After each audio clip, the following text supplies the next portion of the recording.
I'm important enough. Because I thought about doing it, that's a good enough reason to do it. And we can start to uncover these little pieces of what our true identity is, because we spend so much time in this culture specifically trying to be something rather than being what we already are. Who knew that play could be so powerful? Please sit back, relax, and enjoy this conversation. Also, in the spirit of play, while I was editing, Teague was cracking me up with his yes, which I'll put in here. Yeah.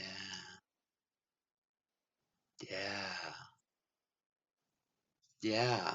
So, we want you to remember what you heard. So instead of making it a drinking game of every time Teague says yeah, how about we make it a drinking game of a childhood drink that you used to enjoy? I don't know if Kool-Aid was your thing or Tang. I don't even know if they still sell that. But anyway, sit back, relax, enjoy, and play. Hey, while I have you, please don't forget to like, comment, and subscribe, and share this with your friends. Enjoy the show. Welcome to another episode of Feel Good, the podcast. I'm your host, Malika Lee, and today my guest is Teague M. Parker. Welcome, Teague. Thank you. Thank you so much. So, I've been playing with the title Prioritizing Play, the Power of Play, but either way, we're talking about play today. And to tell you a little bit more about Teague and why he is the expert of play and my guest today. Teague M. Parker is an actor, playwright, improviser, producer, and teaching artist. He founded Come Up Productions, where he teaches a unique technique called Improv for Wellness, which uses improvisation and wellness tools to help youth and adults uncover their creativity, cultivate awareness, self-worth, and to love everything about their unique identity. You can find out more about Teague and his work on www.comeupproductions.com. I'm so excited to have this conversation with you because most recently I reconnected to some things, and I'll share more about this later, that I enjoyed as a child that brought me like such a deep sense of like inner well-being and peace and joy. Yeah. Yeah. I feel like that connection to the child self, the inner child, is like such a powerful thing to be able to uncover in yourself, because there's so many things that are natural in us that's like, oh, I like to do this. Oh, I like to play this way. I'm interested in these things. And as we kind of grow up, we either get detached from those things, or we might look at them with a negative light because, oh, that's what I did as a kid and there's not any insights I can gain from that. But like you're sharing, there's so much insights to discover the things you liked when you were younger, not even a kid, just something you liked a year ago, 20 years ago, that like we're talking about today, that sense of play with things that you already know in your life. So how have you ever gotten caught up in the adulting of life, or have you maintained a connection to play? What has been your personal relationship and journey with this? Yeah, it's kind of a interesting journey with it, because like you mentioned in the introduction, I'm a theater artist, right? So I'm very involved in the creative field and in what is supposed to be all about play, and whether it's improv or theater, acting, writing, whatever. But it's so easy to do something creatively without that sense of play, Mm-hmm. because now it's your work, now it's your job, now it's something that you have to prove your worth with, which gets us away from that sense of play. So Right. And in take my journey, seriously, right? And take it seriously. yeah, and take it seriously. So it can be hard to figure out your sense of play within that kind of stuff. And I definitely have lost myself in those journeys, because you want to stay connected to the core of your artistic expression, which is just to share your truth, express what is on your mind, your heart. And so, with my journey in the world of theater and art making, I've found that there are times where I was doing the stuff without any sense of play. I was Mm. doing it because, oh, I should act in this play because this is a good role for me, and then I'll be introduced to more people, or I should write this kind of play because then I can produce it and then people will actually know my name. And so it becomes everything else around I want to play. I want to share this. I want to do this thing. And so I think through the last couple years, I've really tried to connect back with that of not trying to do things because it's what I should do, but trying to listen to my own inner wisdom and say, what do I want to do? And then trying to follow up with that impulse. Wow, I think that that's such a powerful exploration because generally speaking, the artists from other, I feel like from other professions, I think that there's a misunderstanding to your point that it's all play by just choosing a creative field in the arts. Mm, That there's that strong connection, and I resonated with what you said so much about, oh, this networking or all these other things which can take us away from the play. So you yeah. Oh, go ahead. Oh no, yeah, I'm just agreeing with you because I think there is a misconception that can occur around that.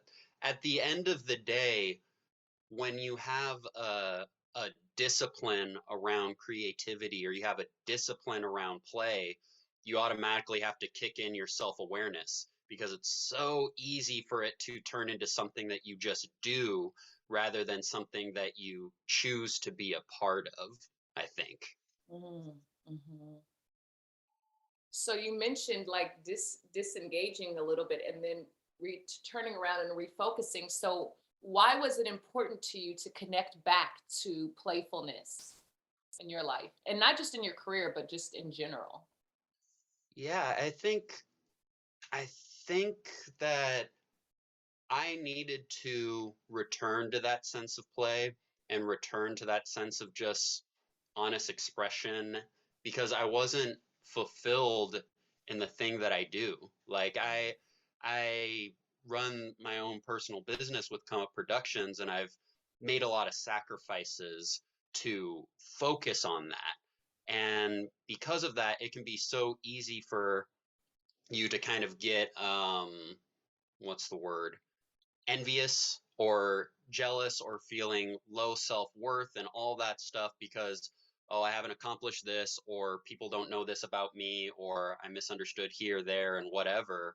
But at the end of the day, there was a choice being made to make something new with the Improv for Wellness or to do something new with just focusing on acting or writing. And so when that play is not in it, it starts to have all the same effects of a stressful job or a place you don't want to be at. And that's the last thing you want to have happen in your kind of artistic field because now the thing that brought you joy is just bringing you more stress and disconnection. And in those moments where I really found that I wasn't enjoying myself or wasn't having fun, I saw those repercussions in my relationships, in my life. And so it's just like, we got to take a moment. We got to take a step back to connect with what is this all about? Because there's nothing that needs to be proven with this work. It's just what you're choosing to engage with. Mm. I want to offer our listeners a little bit of a bigger context because something you said there brought this up for me. So I did a little bit of research before our conversation Mm, and found some benefits for adults for play. And I'm going to touch on them very briefly here. It says yeah. for children and adults alike, play creates a sense of community, can increase social well-being and intimacy in relationships. And what you just shared is what sparked, the impact on your relationships. Mm, Is what sparked me sharing this bit of information. It relieves stress and can have a positive impact on mental health. And in this particular source called 112 Counseling, it says adults need time to play just as much as children do. right? And it also says it can keep us young and feeling energetic. And then there was a study that says that showed that play improves memory. It stimulates growth of the cerebral cortex, and it can also trigger the secretion of BDNF, a substance essential for the growth of brain cells. Dang. Yeah, I mean, that sounds like a pretty good enough reason, doesn't it? And, it works for me. And I was sharing with Teague before we got started. The reason for this episode is because a few weeks ago, I started making time and reconnected with a part of me, a childhood part of me that I had forgotten about and disconnected from, which was like this love of beauty and like of textures and mm, all these different things. And once I started doing it regularly, I just noticed like this sense of well-being and peace, not just when I was, taking the time to play, but also afterwards and throughout my day. And I was like, wait a minute. And what's funny is that I feel like I'm pretty connected to like my inner little Malika. So for it to have the impact that it did surprised me, honestly. mm. Was that like impulse that you had, was that like a little voice, or was that when did you start hearing that pop up for yourself? I was inspired by something I saw on Netflix. Oh, really? Yeah. Yeah. And What was it? it was okay. So I'm going to be completely honest, and it's going to sound bizarre how this connected to my inner child. It was Sex, Love, and Goop. Have you Oh, seen let's that go. series?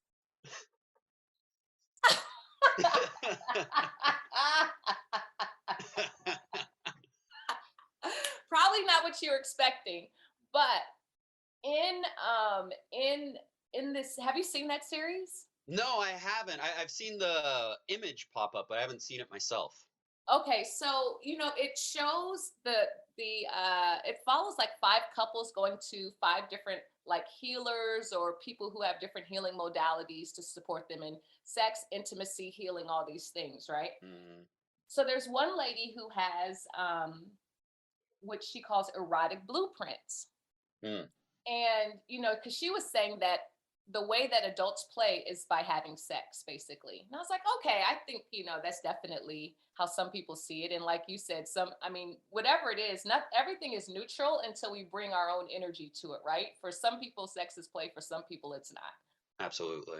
But so she has this quiz you can take to see what your erotic blueprint is. And my blueprint was around sensuality. So it was like really Mm, being pleased by stimulation of my senses, like touch, smell, sound, all that stuff.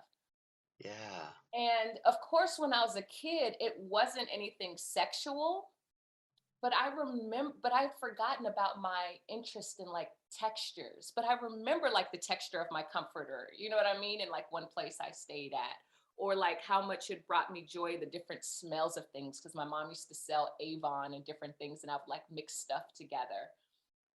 Wow. And I mean, Yes, that I think that there's such an overlap of things, right? Of being able to have this thing that inspired going back to what these textures, what these the sensuality of life can bring, and being able to see it in all elements of life, because at so many points one interest affects a bunch of other interests in life too. So to be able to make those connections, I think does make sense that all of life has a little more enjoyment, a little more pleasure in it. absolutely. And it's funny how going back to sometimes when we become adults and we put aside, right, or minimize the importance of quote unquote childish things, Hmm. it was funny to see how much I didn't cultivate like that innate desire for beauty in my own life. Like, um, even with something simple, like I got some new sheets for my bed, which I haven't bought new sheets in a long time. And it was just like, wow, I've been depriving myself even unconsciously from just like these really simple little pleasures. Yeah. And those little pleasures are what add up, being able to do something as simple as oh, I'm going to buy some comfy socks, or oh, I'm going to drive over to this park and walk there because I like the view there. I think one thing, as we've been talking about play and all that, is like, what does play actually mean? And I think it's just, you kind of mentioned this a little earlier, the mindset and awareness you bring to doing something. Mhm. Like anything can have that sense of play. We have to allow that. Are we doing the thing to enjoy the process of doing it, or are we trying to accomplish something? Because I can, like I mentioned earlier, I can do improv and know there's an audience and be like, all right, I gotta make the audience laugh and I gotta try and bring some sort of entertainment to all this. Or I can say, hey, this is improv is my art form, improv is my belief system, and I'm just going to go explore, whether it's in front of people or not, and tap into the sense of play within it. I think we get lost from those connections at times. Absolutely. Absolutely. So I shared a little bit of like my quote unquote play practice, right? Setting aside 10 to 15 minutes 3 times a week just to like, make time and space for that in my life and to prioritize it. What is your play practice or do you have one? Yeah, there's a few different things. I mean, one of my I guess one of my play practices, but also just like my own way to ground myself. I do a lot of work from a book series called The Artist Way by Julia Cameron. I don't know if you're Hmm. familiar with that at all. I'm very familiar. Yeah, right. So for those that may not know, it's just kind of the process of uncovering your own creativity and really tapping into your inner artist and the quote unquote divine source that may supply you with ideas, whether it's God or the universe, higher self, whatever you want to use, right? And so Julia Cameron has a practice of morning pages, which is just 3 pages of stream of consciousness writing, and I've been doing that every day for almost 2 years now. And Wow. that, yeah, that's honestly waking up and just having the dedicated half hour, 45 minutes, or wherever it ends up being. Sometimes it's an hour and a half because I just keep on going, right? Hmm. That is just like my ultimate sense of play because it just makes possibilities for the rest of the day. It gives me guidance on what do I want to do? How am I feeling about things? What's confusing to me? Whatever it might be, there is a sense of play of just saying I'm important enough to explore my own mind.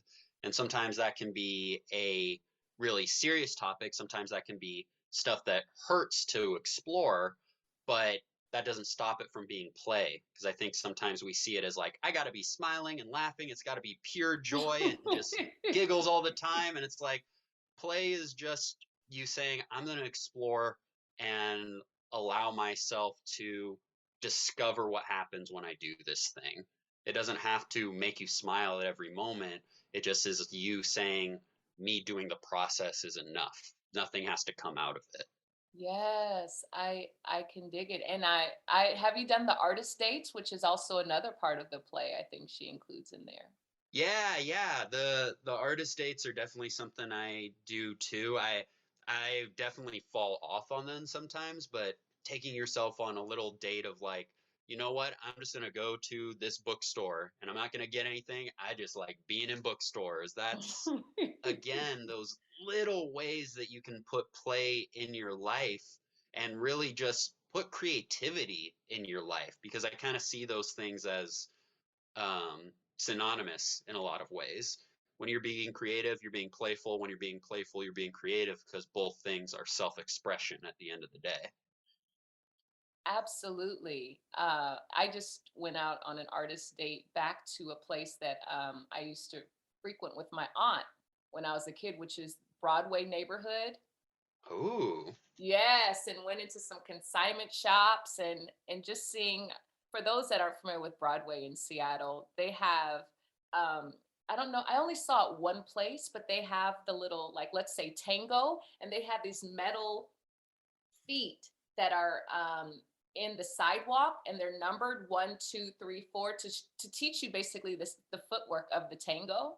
Oh yeah, yeah. You remember that? Yeah, and tango and different types of dance. But my aunt and I used to stop and do them when I was little. Oh wow. And I didn't do them when I was there on Sunday, but just like all of those different memories and experiences just came right back. Mm. And it And was then, sorry, go ahead. it was so fun. Yeah. And that, again, that like inner voice, that inner wisdom that just like lets everything flood back, I think is such a beautiful, inner guidance system that starts to get activated of like, hey, you love this shit. Like, this is important. Like, this is good. This has good things in it. So I love hearing that in just returning to a space, and whether you danced or didn't at that moment, it's like, oh, there's there is guidance of this matters to me. Absolutely. Absolutely. So I'm wondering for you, Teague, like what are we've talked about improv, and I have some experiences with improv, and you do a lot of work supporting um like we mentioned earlier, youth and adults with wellness around improv. So I want to hear, how did improv support you in your own wellness? Yeah. So a little background information on improv in my life. I've been doing it for almost 12 or 13 years now, and I started in high school, and I was definitely very uh I don't want to say shy, but I was definitely self-conscious. I didn't really know how to talk to people. Like, people would try to talk to me, and I could, unknowing at the time, yes and what people had to say, but I didn't know how to like start a conversation with people. So when we had a improv class at high school, so I joined that and I loved it. And then I started doing improv at Jet City Improv because they had a high school program. And just from there, I just got sucked into it. But what really hit me in those beginning years was just this joy of realizing the more I dedicated myself to this craft, the more I found out who I was. Because with improv, I think the public perception turns into, oh, improv is reacting really fast on the spot and being really witty and making people laugh. And that's definitely a part of improv. But to me, what it really is just reacting honestly in the moment. And to react honestly in the moment, you have to start caring about what you think about the world. You have to start being curious about, well, what is my perception on these things? How do I want to react in certain situations? What do I care about? And so connecting with that part of myself, um, in high school and in college and post college with this craft really just showed me, wow, this art form is teaching me who I am and what I enjoy. And the more I dedicate myself to that belief in this craft, the better improviser I become and the more fun I have on stage. And so as I got to learn like different acting techniques and things too, because I went to college for theater and I got concentration in acting and playwriting, those combinations of um, improv with the basis of really connecting with yourself and all these acting techniques that teach you to have trust in yourself and to tap into all these different aspects of who you are, it started to blend. And I started to see like, oh, there is a way to offer this to myself and to other people that doesn't have to even be performance based. We can just use it as a tool. And so that's kind of how improv started to become a wellness thing in my life, and then trying to start to take on a life of its own, so to speak, for me. Mm. I don't know if we've talked about this, but I was in a improv troupe. Oh, really? Yeah, when I was living in South Carolina. Shout out to Greenville Little Theater down there. Yeah. And it was How was your time with that? Well, and I want to say also the name of the group was called Laughing Stock. And it wasn't associated necessarily with Little Greenville Little Theater, but that's how I found out about the improv group. Mm. Anyway, Greenville's a small town. You can imagine it was kind of like the only place in town. Anyway, Yeah.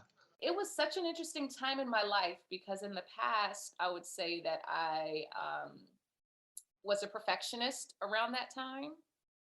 Mm. And I was also um, overly concerned, and I still deal with these things, right? But overly concerned about what other people thought of me.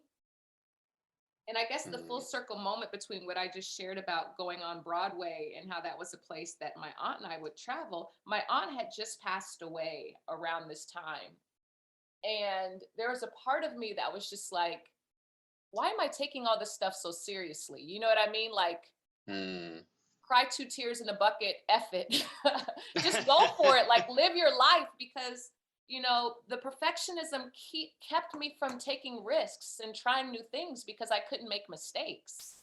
Mm. And so when I just decided, I didn't even know what improv was, but I went to the audition. And once I kind of got out of my own head, it was liberating. There was so much freedom in just like shooting off the cuff and playing these games and not having any attachments to the Yeah. perfectionism and to, like all the things that I had before that time.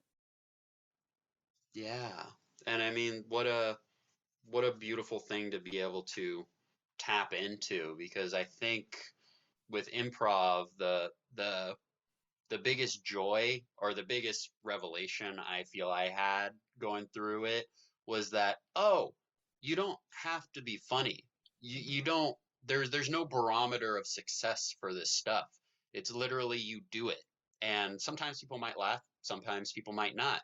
But at least when you have like a good classroom or ensemble, everybody's on the same page of, yeah, we do this because we love it. There isn't anything else to prove with it. So to be able to take those risks and to be able to um, have something to work with the perfectionism that can come within us and just say, oh, well, I can strive for perfection in this craft knowing it's impossible, is Mhm. kind of a liberating thing in those moments. Absolutely. And the perfectionist went out the door, honey. Like that was like it never showed up because there was such a sense of play. And if you think about it, it's like kids have such a strong correlation and connection in play. Like if we think about it as kids, there wasn't, for at least for me, if I'm playing tetherball or something, like I was trying to win, but I wasn't trying to get it perfect. Hmm. Yeah.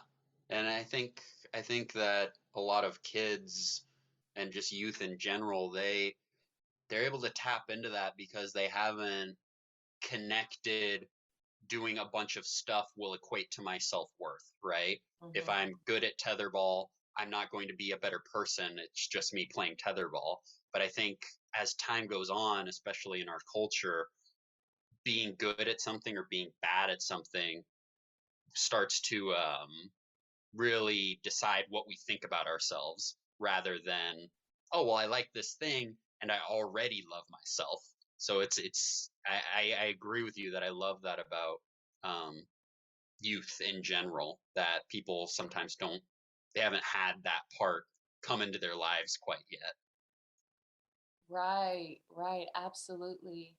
Um, so I'm wondering for you because you also mentioned around like self-awareness and self-worth, and some of those things you touched on, but I'm curious specifically, let's say around self-worth and how can play, whether it's improv or something else, how have you seen that feed into self-worth?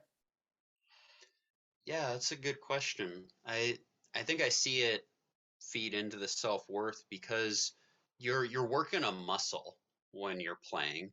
You're working a muscle that, like we are just talking about with kids in general, that kids flex all the time. There's a curiosity-based mindset with the world and with doing things that's just like, I want to try that out. I want to play with this, da da da da da. And it's all drawn from, this is what I want to do. I want to express myself through this thing. So for us in our adult lives, it can be easy to be like, oh, I'm not going to do that because what's the point? I'm not going to pick up a pencil and doodle on a piece of paper because one, I suck at drawing, and two, that's just a waste of time. But that's the exact thing, though. If we start to listen to ourselves, listen to our inner child, inner artists, we can start to hear those little voices of, hey, I want to try that thing. Hey, I want to try writing something. Hey, I want to draw. Hey, I want to dance. Hey, I want to try coding, right? We already have all these little impulses within us, but we shut them down a lot of the times. But when we play, when we allow ourselves to give into those impulses and those little voices that we hear, we work the muscle of saying, oh, I'm worth it. I'm important enough. Because I thought about doing it, that's a good enough reason to do it. And we can start to uncover these little pieces of what our true identity is, because we spend so much time in this culture specifically trying to be something rather than being what we already are. So I think Mm. that, yeah, right? Like, I think that play helps us. It's kind of like a little, what's the word? A little test for ourselves to be like, okay, I play with this and I learn how I feel about it. Doesn't matter if it was good or bad. I just have more information, and that guides me towards more things that I want to do. If I see that I love, like you were mentioning, the textures and the sensuality of life and all of that, I can see where else that might lead me to. It's an impulse with an infinite rabbit hole, and I think that working that muscle with play allows us to tap into that, which is just a form of self care and is a form of self love to continuously say, I'm going to listen to myself and I'm going to take actions that are important, whether it's day long things with a vacation, or whether it's saying, I'm going to take the 5 minutes to Google this thing that was on my mind to see what I could do with it. There's a huge variety within it. So I'm wondering for you, like, what's an idea that came to mind that you resisted, going back to like you're saying, listening to Mm. yourself, that you then decided just to like surrender to, just like you talked about. I remember really going back to drawing. I remember my first like dream was to be like a graphic novel artist or a manga artist, right? So illustrated stories. And I would draw all the time. I would trace things, and I through the years would just keep feeling like I'm not good at this. I'm not good at this. I'm not good at this. I want to do it, but I'm not good at it. And so once I got to like middle or high school, I just stopped. I didn't do anything with it. And through the years, I would have these moments of like, oh, it'd be cool to try and draw something, and I just have a huge wave of resistance of just that childhood self saying like, yeah, you could do that, but you suck at it, so don't do it, don't start. Mm. um, but through the last couple years with the improv for wellness work and with the artist way and stuff, I was able to like reclaim that a little bit by addressing, why do I have so much resistance to this thing, and being able to equate it to, oh, this was a dream of mine that I wanted to do. This was something that I didn't quite understand what my definition of success was within this. I didn't give myself the time to just say that it's important enough to listen to the impulse, and identifying those doubts and those barriers for me started to allow me to just be playful and pick up a little notebook and draw within it, or walk around town and copy things and then just put little cartoon eyes on it and see what happens, right? So I feel like that was an example of a moment where that happened. It's just paying attention to yourself in those moments. Yes, and what we've been getting at in a lot of ways, I think, around play is also, it's called Feel Good the podcast, and it has that title for many reasons. But one of those reasons is about quality of life. Hmm. Like even the drawing or the play that we're talking about, didn't it increase or improve your quality of life? Or how would you say drawing, once you started allowing yourself to do it again, how did that change your inner experience and possibly your outer experience? Yeah, I think even with something as small as that, it started to eliminate a doubt in my head, right? Like I wasn't constantly thinking about drawing over the years or anything like that. But with the particularly with the work that I do of that's just based in creativity, having a part of myself that was saying, "Hey, you might believe that creativity is for everyone and like da da da da da, but here's this part of your mind that says, oh, but you could never do this and you can't find a way to be a part of it." So it's like the surface level is I can't draw, there's resistance to it, but the core value is this thing that I enjoy isn't meant for me. And when you can go to those deeper layers and you can address it, I think it shows up in all other aspects of life. Because another kind of area that I had resistance on for a while was I love people and I love connecting with people and I love uh building friendships and fostering relationships and all of that. But for so much of my life, I was always afraid of like initiating that or being like, hey, I think you're interesting. I would like to talk to you more from a completely platonic place, right? Mm-hmm. And so uncovering and working the muscles with things like drawing and doing that for different aspects of life then allows that to transfer over to that part of my life too and start sending messages to people of like, hey, I think that you're cool and I would love to talk with you on a Zoom call, or I would love to just meet up and chat sometime, right? Like that kind of stuff has a chain reaction because you're listening to your impulses and you're trusting them. The smallest thing that you desire can have a drastic impact on the other aspects of your desires too. Mm. As I was listening to you, I want to share, because you're talking about basically what I heard you saying, going back to even the drawing and how that opened things up was having an expectation of the outcome of the drawing, right? Either it was going to be good Mm-hmm. or bad in the past, and that kept you from doing it. And there's a guy named Dr. Stuart Brown, who's the founder of the National Institute of Play. Who knew? I never knew it existed. But he says that play Right. is something to be done for its own sake. It's voluntary, pleasurable, offers a sense of engagement, and it takes you out of time. The act itself is more important than the outcome. Mm, yeah. Yeah. Yeah. 'Cause I mean, I think that hits the nail on the head, right? It's if we completely give ourselves over to a productive mindset all the time, then everything is automatically outcome based. Because if you're trying to do stuff to be productive, or if you're trying to do things to accomplish something or have a specific outcome, you're already at the end of the process. So you can't enjoy everything that happens in between. Well, you can enjoy it, but it's going to be a little more difficult, possibly. Mm-hmm. So to be able to just focus on doing something for the sake of it being done is a drastic shift that I think our culture and society doesn't always tap into because we are so outcome based. We gotta have a product at the end. We have to be able to sell this, da da da da da. Right. So I completely agree with that.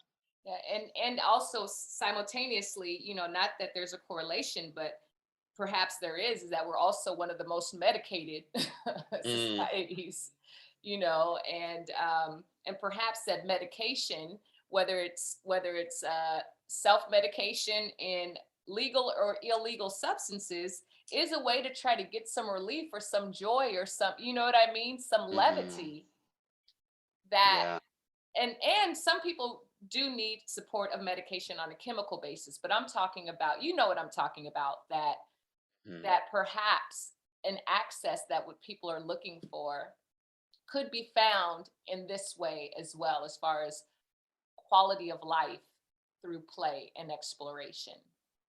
And I think yeah. we do that sometimes, but it's mostly through acquiring stuff. I feel like is the main way people do that in America right now. Yeah, it can definitely turn into a materialistic thing, right? But at the end of the day, if you if you don't address the foundational things that are on your mind or in your head or things like that, it's hard to make a life-changing shift, so to speak. And not everything needs to be life-changing, but being able to address something of like, oh, I am I don't know, for something like I went through, right, is like I am anxious meeting new people and stuff, right? Mhm. So on one level, that could just be these specific groups I'm having a hard time connecting with and stuff, right? But as you dig deeper into that for my own life, it's like, oh, I'm anxious around other people because I am not confident that they will care about the things that I care about, or Mhm. I'm not trusting that anything I share is worth sharing. And so when we get to those core things, we address it rather than keep going to the surface level stuff, which can be taken care of with something like materialism, you know? Yeah, yeah, absolutely. And I will say that I noticed, like, let's say going back to what I uncovered my childhood connection to like sensuality and like um, pleasing, through the senses and touch and all that stuff. One of the ways that I think I started noticing feeling more relaxed is that I can be an overthinker Mm, and and and at times there's anxiety entangled with the thinking, right? Whereas I found that being present to textures and all these other things brought me present to the moment versus running away with different mm, ideas and thoughts in my mind. And so in that way it brought me like back to the present moment, and I think it reduced my anxiety because I was fully present to like, oh wow, this velvet pillow feels, you know what I'm saying, so soothing, yeah. comforting. Yeah. And being able to have these grounding things, right? It's such a it is a profound and at times difficult thing to just be in the present moment. And that's there isn't anything quite like it when you embrace it too of all right, I'm here right now and that's enough. And whether it's the velvet pillow or performing or writing, getting into those flow states, right? Like Mhm. it is it's a feeling that everyone's that is worth having for everyone to step into that. So what would you say to someone going back to let's say improv? And I know that people may from the gate, especially since such a high percentage of people have a fear of public speaking, what would you say to someone who has heard our conversation and it's like, oh, but I could never do improv, or I could never, speak in front of people that way, or even if their curiosity is piqued about the benefits of the play and the connection, what would you say to someone listening like that? Mm. Yeah, I think there's a couple things, but the first thing that comes to my head is like what whatever your belief is going to be the truth. So if you say I can't do the public speaking, I can't do the improv, then you're right. You you can't do it because you've told yourself you can't. Mhm. So there is ways to like get engaged with it and like try to explore it and try to dispel that belief, but you will always prove yourself right because your mind is a powerful tool. Now to like invite the possibility that yes it is for you, I would say that when we are getting to do something like improv, it is just about play. It is about you. And it's all within the approach that you take it with. If we have the mindset that improv is about being funny and being really fast and witty and all that stuff, those are all skills that not all of us have right off the bat. So it will be difficult to do those things. And that isn't the core of what improv is. It's just reacting honestly in the moment. And that's something that's worth developing, worth learning about. Because the more that you show up to the improv, kind of like I was saying with my journey with it, the more you realize, like, oh, my job is to get out of my way. My job is to not think too much. My job is to react to the world around me. Because one of my favorite parts about improv, or at least one of the lessons I gained from it, was this feeling of improv teaches you how to support other people, but it also teaches you how to be supported. And I think that's something that a lot of people um, don't realize is another skill, to let somebody help you, to let somebody say, hey, that thing you think right now is important, and we are going to follow you on that. I think that's something that even when we try to talk about our own achievements and things that we're proud of in life, we kind of tense up a little bit. We try to downplay the things we're actually proud of. But this is an art form that says, no, this is the place to own who you are. So with with that kind of craft, I really do believe it is for anybody and everybody. And if you are in a space that has people that make fun of you for how you're doing improv or is basing it purely on a comedic level, know that they're not completely right, that they're doing a different approach than what you may need at the time. And that's what I try to do with my improv for wellness work and my classes and such, because not everybody wants to perform, right? Um, but it can be hard to find those spaces at times, but they are definitely out there. So I would say just let yourself try if that's a thing. Yeah, and what I heard for the first time, as it relates to improv, I've never put them together before, is that sense of discovery, Mm, is that sense of surprising yourself.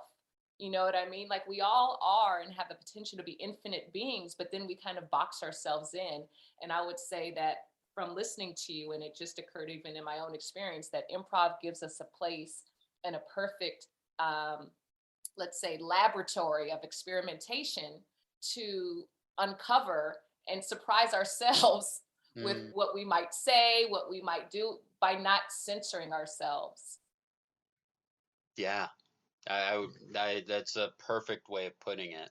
Like when I'm getting to teach classes and things like that, I'm always trying to use the language of discovery. What are we going to discover in this moment? Because if we, I have the strong belief in improv, whatever way it likes to be performed, that you will always discover something better than you'll create. Because if you try to go in with an idea of what you want to make, you can only make that idea. But if you go in and give yourself over to the moment and listen to your scene partners and listen to the world around you, and most importantly, listen to your own wisdom internally, then you can start to uncover your honest feelings and reactions in a moment and work from a place of truth, which is Mhm. so much easier than trying to make something out of thin air. And that's all just discovery, it's all just uncovering. And if we give ourselves that permission, we can take a lot of pressure off of ourselves in these creative processes, but also learn how to transfer that to everyday life where you don't have to constantly be in control of every little aspect. Arriving as you are can be enough in all aspects of your life. Yes, trust. When you were saying that was the other word that came up to mind, which you're Mm-hmm. describing. And like you said, where we don't have to plan everything out, whether it's on improv or in our regular lives, like we can trust ourselves to show up and we can trust those around us, like you're saying, even when it's a collaborative or team exercise in improv. Mm-hmm. Those are valuable life practices. Yeah. And we just don't get them a lot is the main thing. Like we don't learn how to we don't have a class that teaches us like, hey, this is how you care about yourself. Like let's learn all the ways we can care about ourselves. Or hey, here are ways to figure out what your ideal life might look like for you. Like Mhm. all of those things that seem like some of the most important aspects of life are what I believe skills, and we aren't taught how to do those things traditionally. So why not have that approach with improv? Why not have that approach in a lot more different art forms to be like, cool, improv's reacting honestly in the moment. Let's take 15 minutes to free write, which is just improv on paper, What does your ideal life look like? Because the Mm-hmm. more we get out of our way, maybe we'll be surprised by what we put on the paper. Maybe we'll write it and be like, oh, no, that's not right at all. I don't believe that. Or, which is totally fine, it still gives us a direction away from something. Or it might be, I can't believe I wrote that.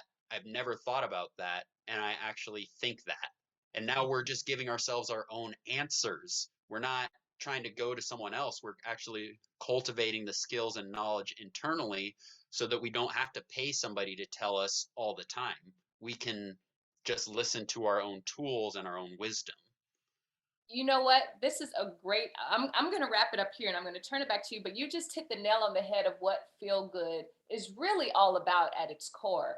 Because I noticed in my own life that when I was aligned and attuned to my own deep wisdom and the wisdom of my soul, that it felt good. When I was aligned with what other people's expectations were, when I was aligned with what I thought I should be doing, what Mm-hmm. everybody else is doing, it was so unfulfilling. And so, really, at its core, feel good is about that deep attunement and connection to yourself and being able to trust and follow that flow. Yeah. A beautiful gift to be able to give. Yeah, and it's a process because to your point, we're not taught that. In fact, we're taught the opposite to do what other people tell us to do with other ideas, whether it's directly projected or presented that way or not. And wow, who knew that improv? I didn't realize when I asked you to be a guest, right? That improv and play is a way back home to our centers in that way. Mm. Yeah, it's incredible. One, what improv can do and all those ways, uh, but also just any creative act. Honestly, like if you approach anything that is based on self-expression, and self-expression exists in everything that we do because everything is creative because we're the one doing it, right?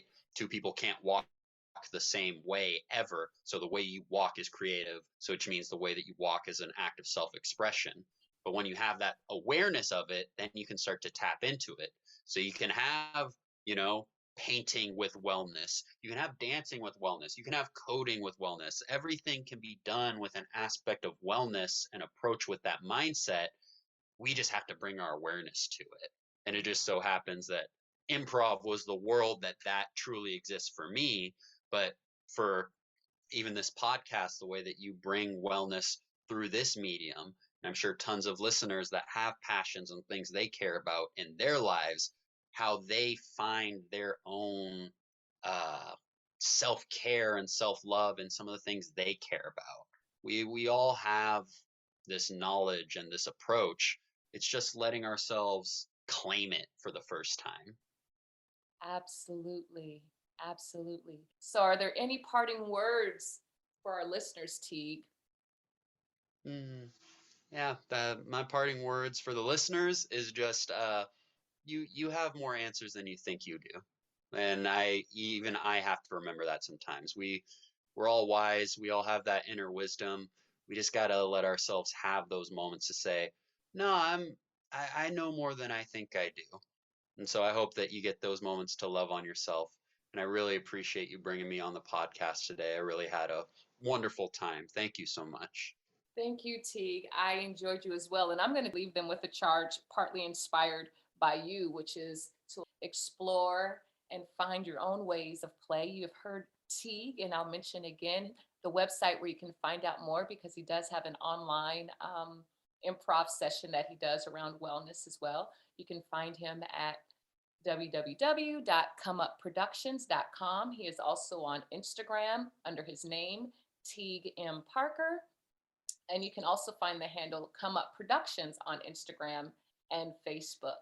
Allow yourself to play because you're worth it, and to connect to playing, even if you don't remember what you liked as a kid, because that's one way to connect to it. Being around some other kids, maybe in your family, and just going out and not just watching them on the playground, but maybe getting on the playground with them. Yeah. And you'll never see those people again anyway at the playground, so who cares what they think? But Get on the monkey bars. Do it already.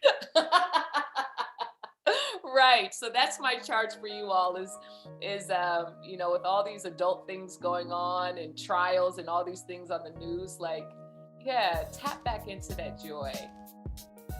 Teague, you have been amazing. I hope that some listeners will find you on Come Up Productions. And until the next time, good people, feel good, take care of yourself, take care of each other, and be well. Bye for now.